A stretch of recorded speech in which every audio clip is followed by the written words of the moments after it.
Imagine a house so vast it had its own post office, swimming pool, and even a private theater. But today, billionaires don't build like this anymore. Why? What changed? At the turn of the 20th century, America's elite dreamed bigger than ever. George Vanderbilt, heir to a railroad fortune, built Biltmore. 250 rooms, 175,000 square feet, acres of manicured gardens, a symbol of wealth, ambition, and isolation. At the dawn of the 20th century, America shimmered with a restless, intoxicating wealth, a kind that seemed to hum in the very air of its cities and countrysides. Factories belched smoke like the lungs of the nation, while the railways stitched together fortunes faster than anyone could count. And yet, behind this glittering progress, a quiet obsession took root among those who held the keys to such power. They did not merely seek comfort or security or even the fleeting pleasure of conspicuous display. They sought eternity, the illusion that their lives could stretch beyond mortality. Captured in stone and timber, glass and iron, a testament to ambition as vast and unyielding as the continent itself. In this fevered pursuit, human tension simmered, invisible to the public eye, lodged in the silent moments when the builders paused, the draftsmen calculated, the owners walked the endless halls of possibility with an intensity that bordered on obsession. In the midst of this restless wealth, George Vanderbilt emerged, a figure both celebrated and enigmatic, a man born into privilege, yet consumed by an inner longing for permanence. The Vanderbilts had already made their fortune along the arteries of commerce and railroads, but George did not inherit his wealth with satisfaction. He inherited a vision, a burden of expectation, and a quiet, unspoken question: what is the worth of money if it cannot touch the eternal? He turned his gaze to Asheville, North Carolina, a quiet valley cradled by mountains, where rivers whispered over stone and the air smelled of pine resin and earth after rain. Here he would craft his answer, a mansion that would not merely house him, but embody him, a living extension of his mind, a kingdom of order in a world that often seemed chaotic. The early days of planning were electric with possibility and shadowed by anxiety. Architects sketched designs late into candlelit evenings, quills scratching on vellum as ideas collided with the limits of human skill. Builders labored with a tension that matched the quiet obsession of their patron. Every stone, every timber, every carefully carved ornament was more than decoration. It was a negotiation with permanence. There was beauty in this tension, but also a hidden cost. Men and women toiled tirelessly, their lives measured in bricks and mortar, their quiet fatigue woven into the very walls. For every sweeping staircase, for every ornate chandelier, there were hours of sweat, of blistered hands, of nights spent awake, listening to the echoes of ambition around them. The mansion was not merely a dream, it was a living organism, and those who served it felt its pulse in ways the visitors never could. The land itself seemed to respond to this ambition, rising and falling under the meticulous eye of landscape designers brought from Europe, men who saw the hills and valleys as a canvas, not merely dirt and stone. Gardens were plotted with mathematical precision, fountains choreographed to catch the morning sun in golden arcs, trees planted with an almost mystical patience, knowing they would only reach their intended glory decades hence. And yet, even in this orchestration of nature, there was a human cost quietly hidden beneath the greenery. Laborers who planted, who watered, who pruned, whose shadows lingered long after the tourists left, whose hands left fingerprints in the soil that no visitor would ever see. Every act of creation in this world of grandeur carried a subtle weight, a tension between desire and exhaustion, between vision and the quiet toll it demanded from all involved. Inside, the mansion began to take form in a way that seemed to defy the imagination. Stone walls rose higher than some churches, hallways twisted and doubled back with deliberate secrecy, libraries stacked with books that whispered of distant worlds and ideas beyond reach. The spaces themselves were orchestrated to inspire awe and reflection, to remind every visitor that they were stepping into something larger than themselves, larger even than the mountains that cradled the estate. And yet, beneath this grandeur, there were the invisible threads of human emotion, the anxiety of overseers ensuring the plans were followed to the letter, the quiet pride and fear of artisans whose names would never appear in history, the restless curiosity of a young heir walking these empty halls, imagining the life he might lead. yet burdened by the weight of expectation and inheritance, by the knowledge that beauty has its price, and that permanence is an illusion purchased through effort, devotion, and subtle suffering. The construction unfolded like a slow, deliberate ritual, each day a meditation on patience and precision. Horses hauled stones, men carved the intricate motifs that would adorn doors and ceilings, women oversaw the management of provisions for the hundreds who lived temporarily in service to the dream. And in the quiet moments, when the wind moved through the unfinished corridors, when the morning mist clung to the scaffolding, there was a haunting sense that something was being built, not only from stone, but from desire itself, from the longing to be remembered, from the tension between creation and cost, between what the eye could behold and what the heart silently endured. Every brick laid was a testament not merely to wealth, but to the unspoken human stories that formed its foundation, the quiet dramas that would be forgotten in the glare of public admiration. Even as the mansion neared completion, the tension did not ease. The estate had become a reflection of its creator, a mirror of ambition and obsession, where every corridor, every arch, every balcony held both triumph and subtle unease. Visitors would marvel at the size, the beauty, the artistry, yet few perceived the invisible cost embedded in every detail. The mansion demanded constant attention, constant vigilance, a life lived in parallel to the natural rhythms of labor, of weather, of human endurance. And in this demand lay a quiet tragedy. The very magnificence that inspired awe also concealed a network of tension and quiet suffering, a lattice of human emotion woven into the architecture, waiting to be sensed by those willing to look beyond surface beauty. In those early years, as Biltmore rose from the forested hills, it was more than a home. It was a statement of human possibility, ambition, and limitation. Each room, each garden, each laborer's effort bore witness to the paradox of wealth. The more magnificent the vision, the heavier the unseen weight it imposed. It was a world alive with whispers and sighs, with human ambition pressing against the boundaries of what was possible, with obsession dancing quietly beside achievement.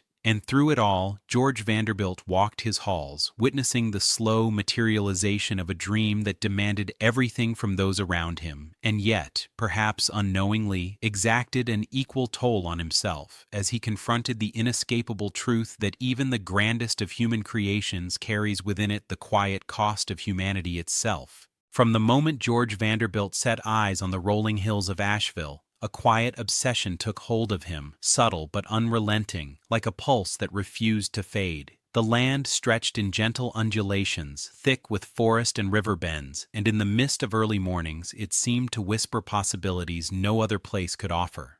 For Vanderbilt, wealth alone was not enough. He desired a manifestation of thought, of taste, of imagination that could be seen, felt, and lived in. The world had produced palaces and estates before, but he wanted more than grandeur. He wanted a private cosmos, a statement not only of fortune, but of intent, a realm where every choice would carry the weight of meaning, and every corridor would echo his vision. He saw the property not as earth and timber, but as a canvas, and every tree, hill, and stone became a brushstroke in a masterpiece that only he could fully comprehend.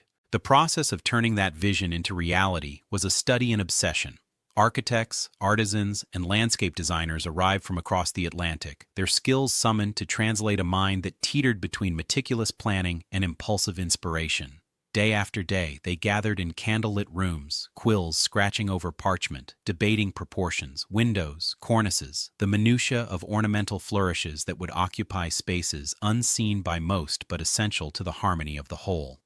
Vanderbilt moved among them with quiet intensity, his presence both a reassurance and a subtle tension.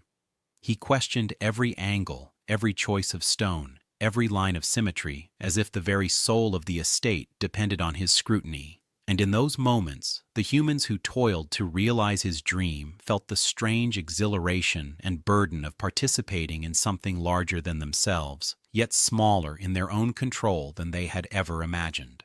The mansion's very scale carried its own drama.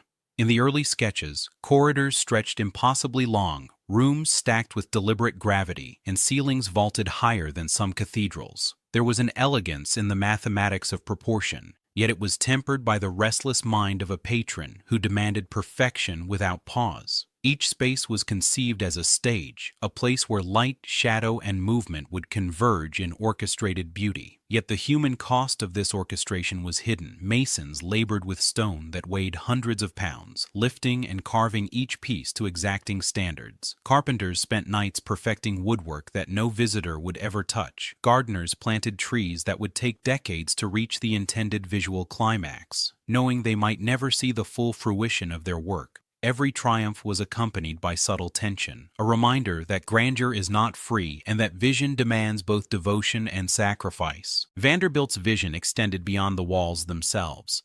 The estate had to breathe, to live, to exist as a fully integrated world.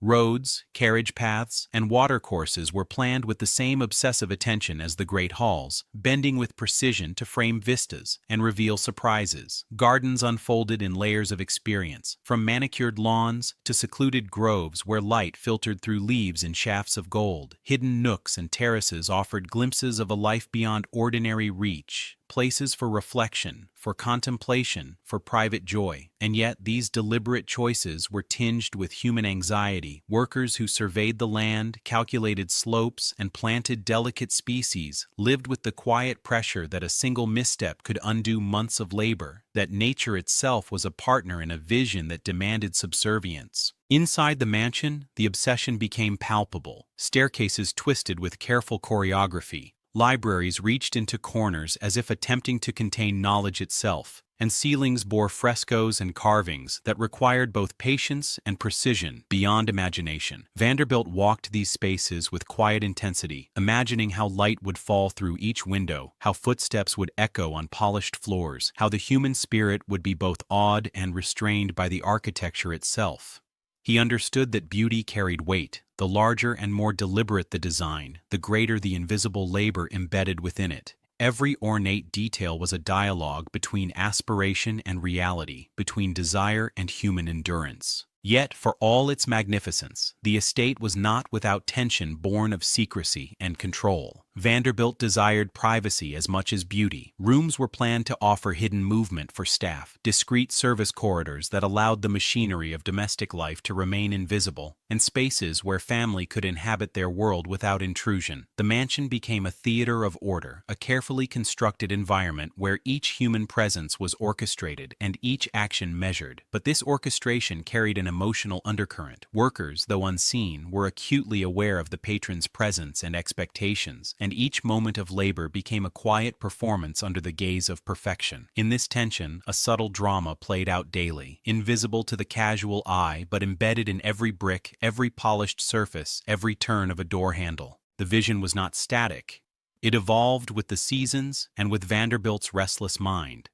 Plans were adjusted, corridors extended, wings added, gardens reimagined as he walked the estate at dawn or dusk, alone with thoughts that the world outside could never fully understand. And in this continual process of refinement, there was a hidden poetry, the interplay between human ambition and nature, between meticulous planning and spontaneous inspiration, between labor and beauty. The estate was alive, not in the sense of magic or whimsy, but in the slow, deliberate breathing of human effort, of dreams materialized into stone and wood, of vision pressed into existence by the quiet tension of countless hands and minds. Even as the walls rose and the roofs were shingled, the mansion remained a mirror of its creator's mind, grand, deliberate, and haunted by an obsession that was both inspiring and exacting. Vanderbilt moved through the spaces he had imagined for decades, aware that every glance, every step, every breath within them was a negotiation with time, with labor, with permanence.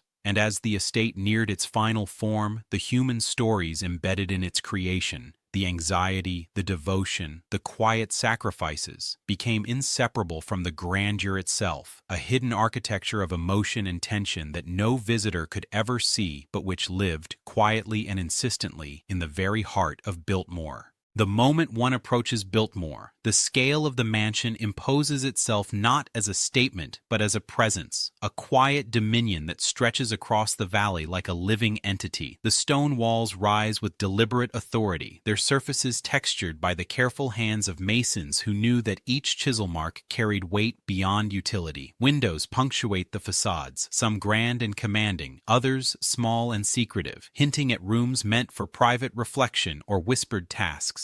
The sheer magnitude is intoxicating, almost unreal, yet beneath the visual awe lies the tension of human endurance. The countless laborers who carried tons of stone up scaffolding that trembled in the wind, whose sweat and muscle were as vital to the mansion's creation as the architect's blueprints or Vanderbilt's vision. Inside, the corridors stretch like arteries, guiding light, sound, and movement through a carefully controlled experience of wonder. Staircases twist and rise in rhythmic succession, their steps polished to a mirror sheen, reflecting both the ambition and the silent exhaustion that built them. Each gallery and hall is scaled to inspire both awe and a quiet intimidation, reminding all who enter that beauty on this level requires sacrifice, attention, and a vigilance that never truly rests. Even the ceilings speak in whispers of human obsession, their frescoes and carved details demanding hours of patient labor from artisans whose names may never be remembered, yet whose hearts and minds are etched into every stroke and curve.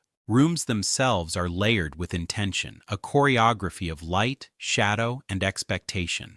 Libraries tower with books that smell of ink and bound dreams, their shelves requiring ladders and careful hands to maintain, while salons host decorative motifs that conceal the hidden toil of sculptors and painters working through months of meticulous refinement. The mansion is alive in its complexity, yet alive not in whimsy but in tension, a quiet, omnipresent awareness that for every breathtaking vista or chandelier, there is labor, sweat, and unspoken human endurance quietly supporting the illusion of effortless grandeur.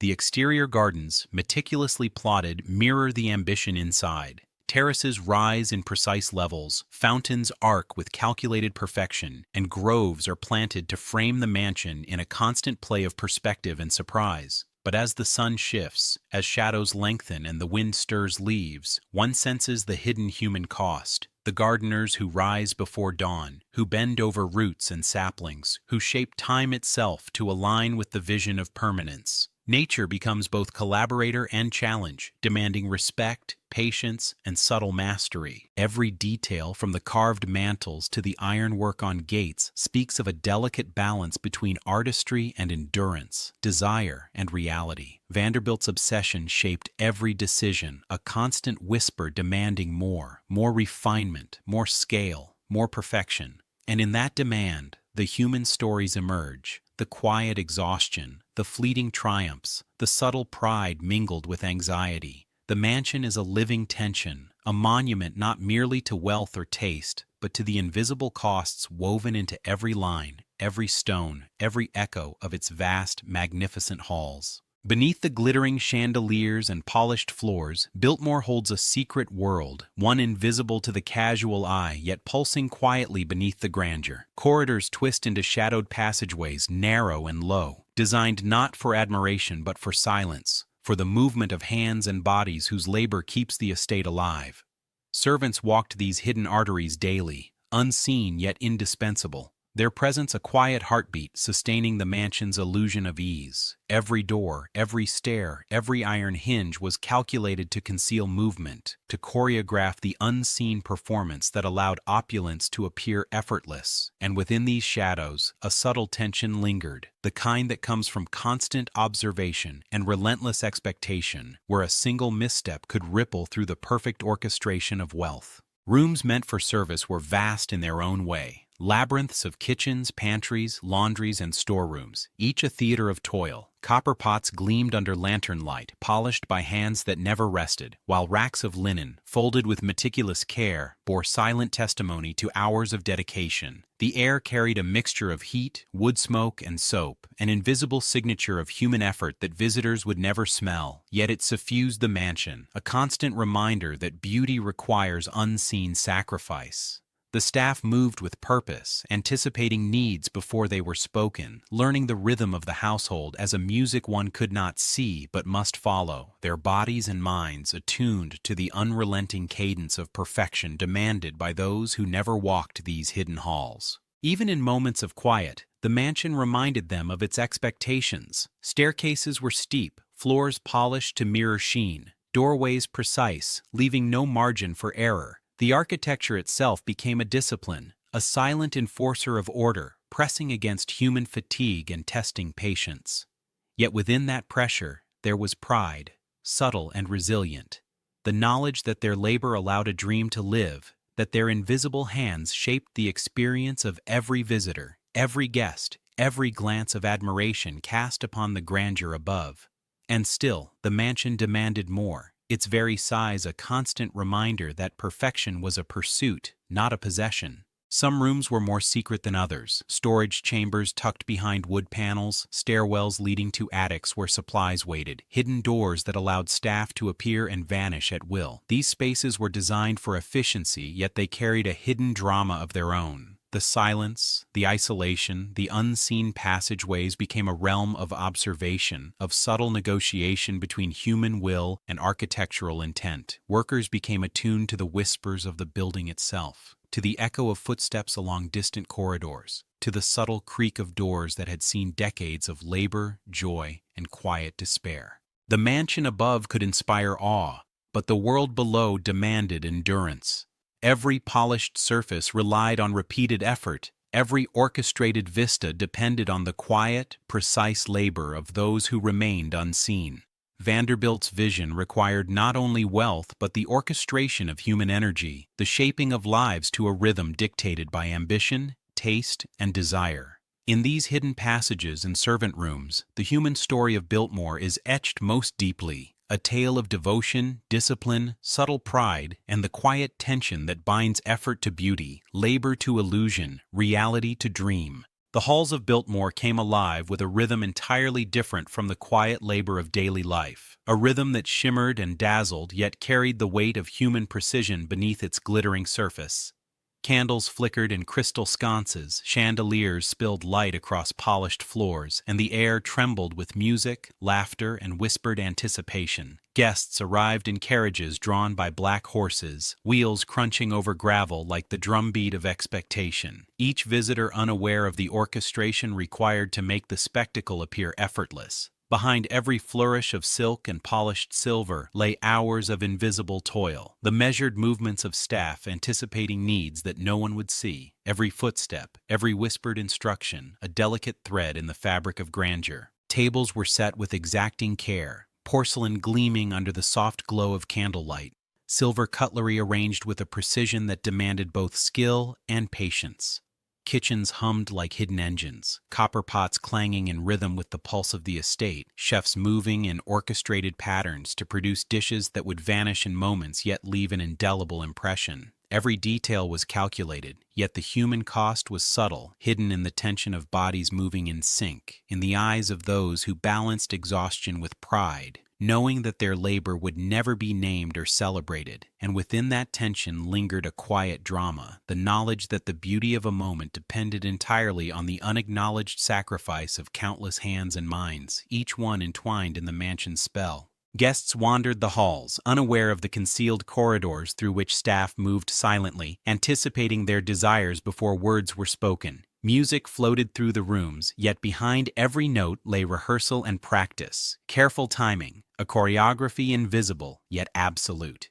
Conversations sparkled like the crystal in the chandeliers, flirtations and laughter weaving together, yet beneath the glamour there was a quiet gravity, a subtle awareness that wealth carried its own obligations, that beauty came with hidden costs, and that every gesture of elegance was underpinned by human vigilance and restraint. Even as the parties reached their zenith, there were moments when the mansion seemed to breathe, responding to human presence with echoes, shadows, and temperature shifts, as if the stone and timber themselves were participants in the spectacle. Staff moved through secret passageways with a blend of precision and urgency, their eyes alert for mishaps, their movements fluid, almost imperceptible. In these moments, the human tension was palpable. One misplaced candlestick, one faltering tray, and the carefully constructed illusion could falter, revealing the hidden labor beneath the glamour. Yet the workers endured, carried by pride, discipline, and the strange, almost reverent satisfaction of sustaining a fleeting moment of perfection. Outside,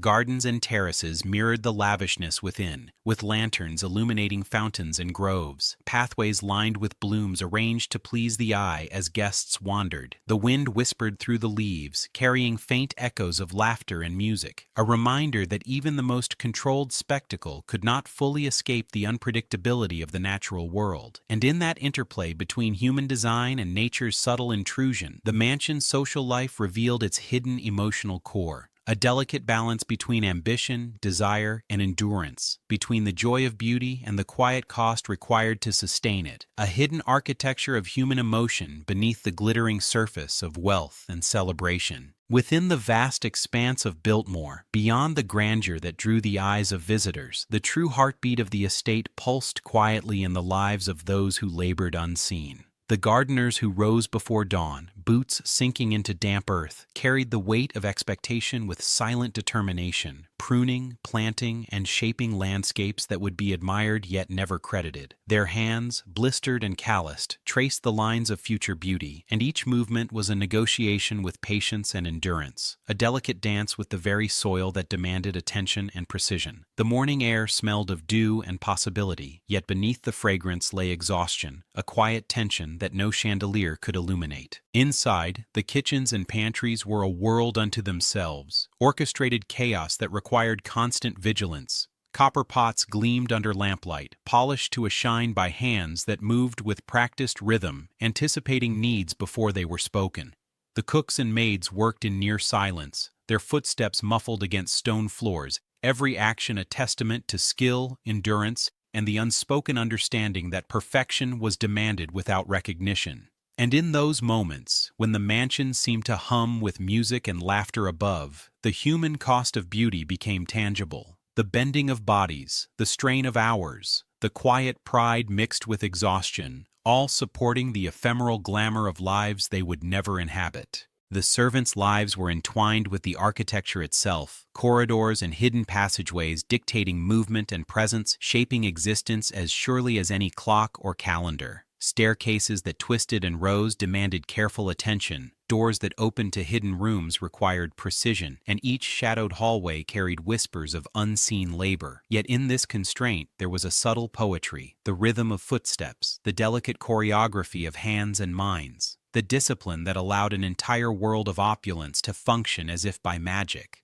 Behind every polished banister, every folded napkin, every hidden tray, a human story unfolded, layered with ambition, fatigue, pride, and quiet endurance. Even the residents who dwelled on the estate carried stories seldom noticed. Young heirs and family members moved through halls designed to inspire and intimidate, aware of both privilege and expectation. The weight of legacy pressed against them like the stone walls themselves, a tension between personal desire and duty that mirrored the labor of those who sustained the mansion's grandeur. Their moments of joy were tempered by the subtle awareness of responsibility, and their quiet reflections echoed in the same corridors that had borne the sweat and toil of countless hands. As seasons passed, the rhythms of life intertwined. Workers and residents, labor and leisure, shadow and light, each dependent on the other yet bound by the invisible architecture of human effort. The mansion's splendor was a tapestry woven from dedication, sacrifice, and subtle triumph, every act of labor and devotion embedded in stone, wood, and leaf. And as the sun fell across gardens and terraces, casting golden light and long shadows, the true story of Biltmore became clear. Beauty and wealth were inseparable from tension, obsession, and the quiet, unrecorded human lives that made such grandeur possible. The grandeur of Biltmore, once a symbol of limitless ambition, carried within it a quiet, accumulating weight that few could see but all could feel. The stones, the timber, the gardens, the endless halls, they were more than expressions of taste. They were contracts of responsibility, commitments that demanded constant attention and ever-growing resources. As the years unfolded, the cost of sustaining such splendor became a subtle pressure. an invisible hand pressing against the mansion and its caretakers. Labor, maintenance, repairs, and the orchestration of social life required wealth that, while abundant, was never infinite, and the tension between desire and reality grew with every passing season, unnoticed by those who came to admire the estate from the outside. Economic shifts beyond the estate's walls began to ripple inward. Industries that had built the Vanderbilt fortune evolved, fortunes themselves became more fragile, and the social currents of a changing nation introduced expectations and scrutiny that wealth alone could not suppress. The once inexhaustible supply of skilled labor became more difficult to secure, and the rhythms of domestic orchestration strained under human limits. Each maintenance project, each restoration, each elaborate gathering became not only an act of luxury, but a delicate negotiation with reality, a subtle test of endurance for both the family and the staff whose lives were entwined with the mansion's survival. The societal changes were equally insistent, whispering through etiquette, through social expectation, and through the shifting perception of wealth itself. The Gilded Age, with its opulence and display, gave way to a world that measured fortune differently, that valued practicality alongside taste, and that questioned the permanence of monuments built for ambition rather than necessity. The mansion, a universe in itself, had to adapt, and each adaptation carried a quiet emotional toll. The acknowledgement that beauty could no longer exist purely for spectacle, that grandeur alone was not enough to justify expense, and that the human energy required to sustain such a vision was finite and costly in ways beyond money. Within the walls, the tension was palpable, yet understated. Staff moved through hidden corridors with a heightened awareness that mistakes could no longer be easily absorbed, that the resources required for perfection were limited, and that the luxury once taken for granted was now a fragile construct, dependent on both careful planning and quiet sacrifice. The family, too, felt the weight, their decisions informed not solely by taste, but by the inexorable arithmetic of upkeep and the social shifts that now guided their actions. Every gala, every repair, every visit carried an undercurrent of calculation, a subtle negotiation between pride, desire, and the emerging recognition that even the grandest of dreams must contend with reality. The mansion itself seemed to sense this strain, the echo of footsteps heavier in the halls, the gardens requiring more care than time or labor allowed, the stone walls bearing not just the beauty of ambition, but the invisible cost of its maintenance. And in this tension, there emerged a quiet, almost melancholic revelation that wealth, no matter how vast, is inseparable from responsibility, that the brilliance of an era is always shadowed by the weight of what it demands, and that societal change, relentless and insistent, shapes the destiny of even the most magnificent estates. Once, mansions like Biltmore rose as symbols of boundless ambition, each room and corridor a testament to wealth and vision, yet even as their stones glimmered in the sunlight, subtle cracks appeared in the foundation of this culture. The very labor, the coordination, the human endurance that had once been invisible began to weigh more heavily with each passing decade. The hands that polished floors, tended gardens, and managed kitchens were no longer so easily found, their numbers shrinking as social structures shifted, wages increased, and the relentless effort required to sustain such perfection became unsustainable. The grandeur itself, once awe-inspiring, now carried a hidden tension, a reminder that beauty exacts its cost not only from those who create it, but also from those who must maintain it. Society's view of wealth began to transform, its measures no longer rooted solely in visible opulence but in influence, innovation, and mobility. The massive estates that had once defined elite identity became burdens, monuments too rigid for a world in motion. Taxes rose, labor became more costly, and the sheer scale of mansions demanded attention, energy, and planning that even fortunes could barely support without constant oversight. And yet, within the walls, the echoes of ambition remained. Chandeliers still gleamed, marble still gleamed under the careful touch of staff, and gardens maintained their shape through a combination of love, dedication, and sheer stubborn endurance. Every corner of the mansion carried the weight of human effort now juxtaposed with societal indifference, the invisible strain behind the visible perfection almost palpable. The decline was not sudden, but it was inevitable. Large gatherings became less frequent, the rituals of display gradually replaced by quieter, more manageable expressions of wealth. Entire wings went unused, rooms filled with dust where once laughter had resounded, kitchens that had prepared feasts for hundreds now quiet, only occasionally stirred by the hands of a few loyal workers. There was a quiet melancholy in these spaces, a tension between the beauty that remained and the emptiness that crept in, as though the mansion itself sensed that the era it represented was fading. Even for those who inherited these estates, the cost of preservation grew impossible to ignore.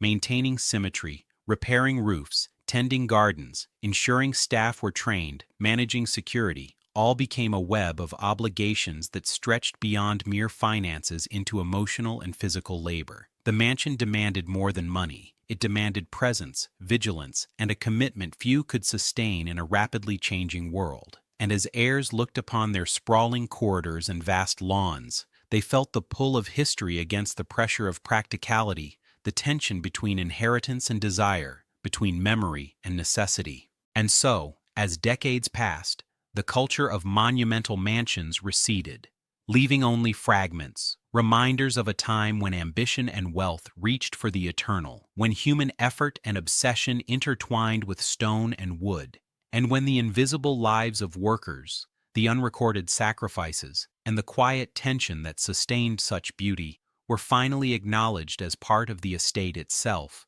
a hidden narrative beneath the surface of splendor, whispering of what once was and what could no longer endure. The world of wealth has changed, yet ambition remains its constant pulse. Quieter now, but no less insistent. Today's billionaires no longer chase the monumental, the sprawling, the permanent. Instead, they seek control, flexibility, and privacy, a different kind of power shaped less by visible opulence and more by experience, technology, and influence. Where once stone walls and endless corridors declared supremacy, now glass and steel stretch skyward, carefully designed for efficiency and invisibility. Gardens still exist, but they are curated, contained, and often private, rather than expansive stages for human performance. And in this shift, one can feel the subtle tension between desire and restraint, the unspoken acknowledgement that grandeur carries invisible costs that few are willing to sustain. Security, always present, has become a silent obsession. In the quiet corners of these modern estates, staff move not through hidden corridors, but through surveillance networks, sensors, and automated systems that anticipate movement and intention. Labor is still required, but its human dimension is transformed, mediated by technology and precision, an orchestration of effort that reduces exhaustion but heightens the sense of control. And yet, the emotional stakes remain. The mansion, though smaller or more functional, becomes a reflection of its owner's need for mastery, privacy, and the subtle satisfaction of a life curated to minimize intrusion and maximize autonomy. The pursuit of experience has replaced the pursuit of permanence. Pools, theaters, art collections, and personal retreats are designed not to impress the masses, but to provide moments of immersion and escape. Landscapes, indoors and out, are measured in intimacy, in sensory impact, in the quiet reverence of solitude, or the laughter of a chosen few. The obsession with legacy persists, but it manifests differently, not through a structure that will endure for centuries, but through influence, philanthropy, technology, and networks that ripple invisibly across the world. And in this, there is an emotional tension, a quiet echo of what was lost, a sense that the grandeur of the past, built with sweat, labor, and human drama, cannot be fully replicated in the sterile perfection of modern convenience. Even aesthetics once dictated by scale and excess now serve subtle statements of taste and refinement. Interiors are minimal yet commanding, materials precious yet restrained, every detail deliberate, every object a reflection of intention. And beneath this control there is the quiet weight of expectation. The mansion must satisfy both the owner and the legacy they imagine, balancing privacy with prominence, function with symbolism, solitude with visibility. Each choice is informed by desire, by discipline, and by the understanding that perfection has shifted from the external spectacle to the internal orchestration of life itself. Ultimately, the modern estate is a monument to control and subtlety rather than scale. It conceals its labor in automation, its ambition in discretion, its human stories in invisible systems, and yet the emotional architecture remains as intricate as the grand halls of the past. The mansion is still alive, but it moves differently now, less in the rhythm of human footsteps and more in the pulse of thought, vision, and quiet obsession, a reflection of wealth reshaped by the demands of privacy, efficiency, and the enduring human desire to leave a mark on the world without exposing the cost of creating it. The story of Biltmore does not end with its construction, nor with the fading echoes of Gilded Age splendor. It continues quietly, in preservation, in care, in the deliberate choices that allow history to breathe once more. The stone walls, polished floors, and sweeping gardens are no longer merely symbols of ambition. They are vessels of memory, repositories of labor, and reflections of human obsession etched into every surface. Visitors walk through corridors, unaware of the decades of delicate negotiation that have kept these spaces alive. The restorers, gardeners, and archivists who balance reverence with practicality, who carry the weight of time and expectation like invisible custodians of both beauty and history. Every effort to preserve the mansion is an act of negotiation between past and present. Roofs must be repaired, plaster restored, wood polished, gardens pruned, and yet every intervention carries a subtle tension. To alter too much risks erasing the human stories embedded in the walls. To alter too little risks decay and loss.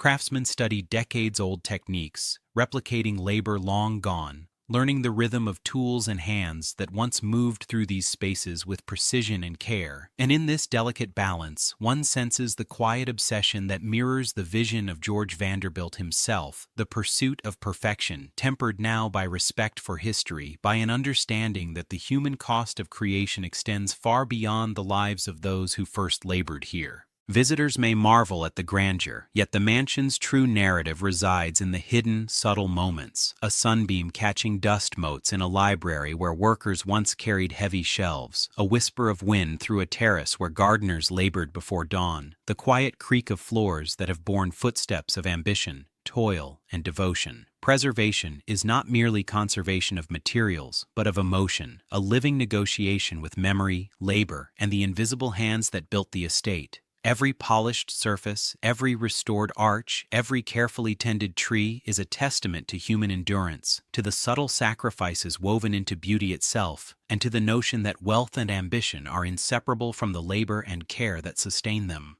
The legacy of Biltmore extends beyond stone and timber. It teaches that grandeur is ephemeral without vigilance, that ambition exacts a price often hidden from admiration, and that the human effort required to sustain beauty is as meaningful as the vision that inspired it. Archivists, volunteers, and historians walk these halls, not only to protect art and architecture, but to honor the countless lives, both celebrated and invisible, that shaped every room, every corridor, every garden. In their hands, the mansion becomes a living dialogue between past and present, a quiet meditation on human desire, endurance, and the tension between creation and preservation. And so, Biltmore endures not only as a monument to wealth or taste, but as a reflection of human complexity, a place where ambition, obsession, labor, and love intersect. It whispers the lessons of an era that valued permanence yet relied upon invisible hands, reminding all who enter that beauty is inseparable from the cost it demands, that grandeur is inseparable from human devotion, and that the preservation of such an estate is an ongoing act of care, reverence, and quiet storytelling that stretches across generations, echoing the pulse of lives both visible and unseen.